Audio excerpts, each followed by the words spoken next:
Life has a tendency of throwing unexpected curveballs at you, especially when you think you have it all figured out. I never imagined returning back home after college would result in such a complex position. Yet here I am, Ethan Thompson. I'm about to tell you how my world turned upside down. At first, returning to live with my father Dylan and stepmother Aurora seemed like a good idea. The job market was tough, and staying with them while looking for work made financial sense. Aurora had been my stepmother for 15 years, and we always got along well. Aurora was 62, but she carried herself with a grace and energy that made her appear much younger. She kept herself fit through yoga and swimming, and her silver-streak brown hair perfectly framed her kind face.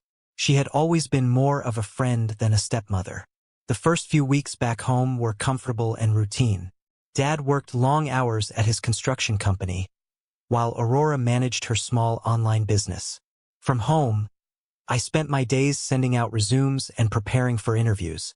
That fateful morning began like any other. I had an important job interview later that day and was getting ready in the bathroom. The steam from my shower had fogged up the mirror, and I was carefully shaving when I heard a soft knock on the door. Karen's voice came through, asking if she could quickly grab her medication from the cabinet without thinking twice. So I told her to come in. We'd always been casual about such things in our house. She entered wearing her usual silk robe, reaching for the medicine cabinet above the sink. What happened next seemed to play out in slow motion. As she stretched upward, her robe caught on the cabinet handle, causing it to slip open. The moment felt frozen in time. Our eyes met in the steamy mirror, both of us suddenly aware of the situation. Ken quickly gathered her robe, her cheeks flushing red. "I'm so sorry. Ethan, please don't tell your father about this," she whispered before hurrying out that day. I couldn't concentrate on my interview because the morning's incident kept replaying in my head, bringing confusion and feelings I never expected to have for Karen. Karen avoided me for the rest of the day, and dinner that evening was awkwardly quiet. The next morning, I found a note slipped under my door. Karen's elegant handwriting asked if we could talk privately when Dad left for work. My heart raced as I read those words, knowing this conversation would change everything. We met in the kitchen after Dad left. Aurora was across from me, her hands wrapped around a coffee mug, looking more vulnerable than I'd ever seen her. "Ethan, about yesterday," she began, her voice trembling slightly. She admitted the bathroom incident had stirred feelings she didn't expect, feelings she thought she was too old to have. I found myself opening up to confessing that I couldn't stop thinking about that moment. The tension in the room was palpable as we sat there, both acknowledging something had shifted between us. Aurora reached across the table, her hand gently touching the simple contact that sent electricity through my body. Before I could process what was happening, we were standing close to each other, the morning sunlight streaming through the kitchen window illuminating Karen's face, highlighting the uncertainty and desire in her eyes, seemed to stop as we moved closer. Our lips met in a gentle, hesitant kiss. Lasted only seconds, but it felt like an eternity. We pulled apart, and the reality of what we'd done hit us both hard. Aurora stepped back, her hand covering her mouth. "This is wrong," she whispered, but her eyes told a different story. I knew I should have agreed and walked away, but something held me there. The following few days became a delicate dance of stolen glances and careful distances. We both tried to act normal around Dad, but the underlying tension was impossible to ignore. Every accidental touch, every moment alone, became charged with unspoken emotions.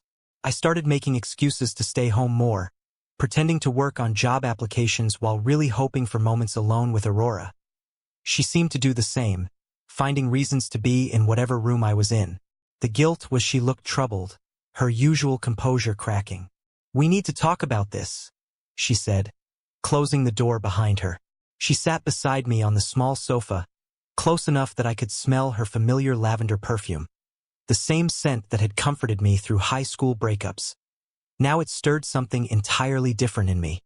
We talked for hours about everything and nothing, about how wrong this was or how right it felt, about the impossibility of our situation, and the sound of the door slamming brought us back to reality.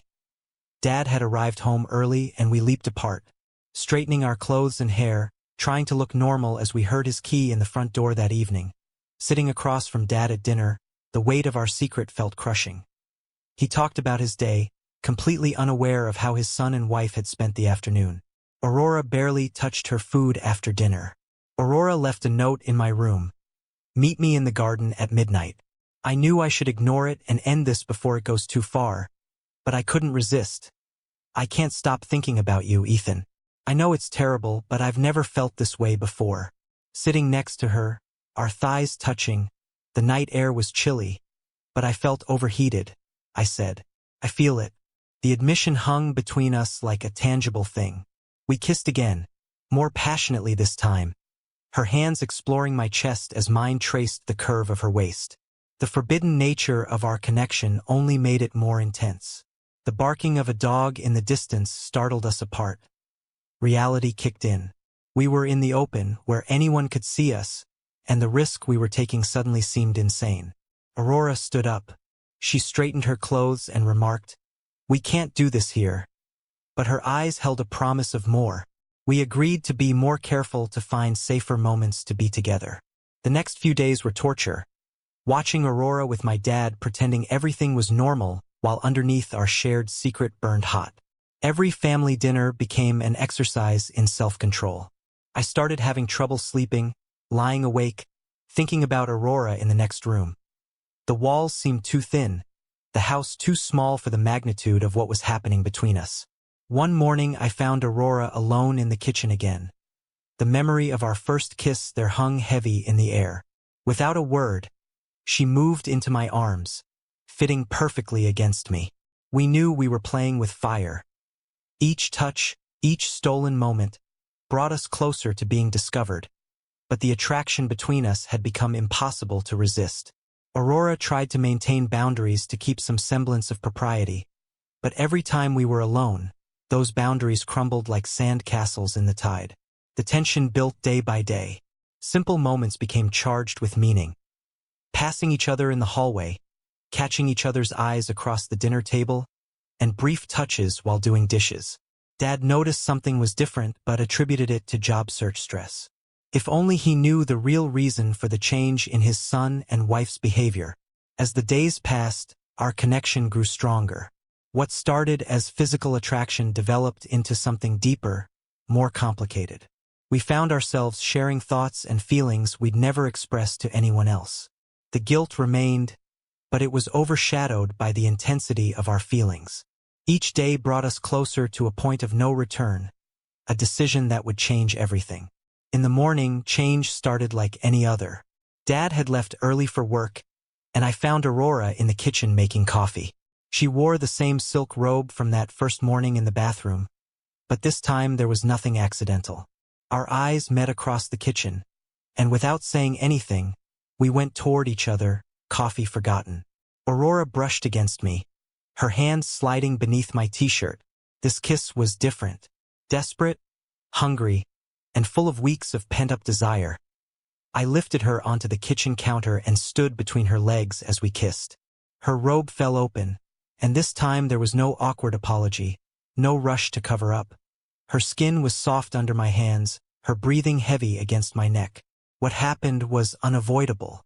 We came together in a passionate embrace. All thoughts of consequences temporarily forgotten. The kitchen counter, where I'd eaten breakfast for years, became the stage for our first real intimate encounter. Afterward, we held each other. Reality slowly seeped back in. The kitchen clock ticked loudly, reminding us that time hadn't stopped even though it felt like it had. Karen's fingers traced patterns on my chest as we caught our breath. "We can't take this back," she whispered, her voice a mix of satisfaction and concern. Of stolen moments and secret meetings, we found creative ways to be together. Early mornings before Dad woke up, afternoons when he was at work, and quiet moments in the garden after dark. Aurora seemed to grow younger with each passing day, her happiness making her radiant. I found myself falling deeper into our physical connection, growing into something more emotional, more complex, but guilt began to eat at both of us. Every time Dad hugged Aurora or told me how proud he was of it felt like a knife was twisting in my belly. We were betraying him in the worst manner conceivable. One evening, as we lay together in her yoga room while Dad worked late, Karen began crying, saying, We can't keep doing this. But her arms tightened around me even as she spoke the words. I held her close, breathing in her familiar lavender scent. I know, I replied, but neither of us made a move to let go. We'd become addicted to each other in this forbidden connection we'd created. The next morning, Dad announced he had to go on a week-long business trip. Aurora and I carefully avoided looking at each other, both knowing what this meant. A whole week of freedom to be together that week was like living in a dream. We cooked together, watched movies, cuddled on the couch, and spent long hours exploring each other's bodies and minds. But reality has a way of intruding on even the most perfect dreams. Midweek, Dad called to say he might come home early. The news sent us into a panic, forcing when I returned home that evening, Karen was waiting in the garden.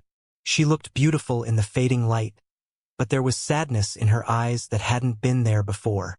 "We need to talk," she said, patting the space beside her on the bench. I sat down, my heart heavy with the knowledge that everything she started was founded on lies and betrayals, and we cannot continue to live like this. I knew she was correct, but the notion of terminating things made my chest tighten. What would we do? Already anticipating the response, she added, hesitantly, "Your father doesn't deserve this, and you deserve a chance at a normal relationship with someone your own age." The words hurt even though I knew they were true. Aurora, my father's wife, and no matter how strong our feelings were, that fact would not change. We sat in silence for a long time, hands clasped, watching the sunset. Everything felt final, as if we were attending a funeral for something that had barely had a chance to exist. "I should move out," I finally said.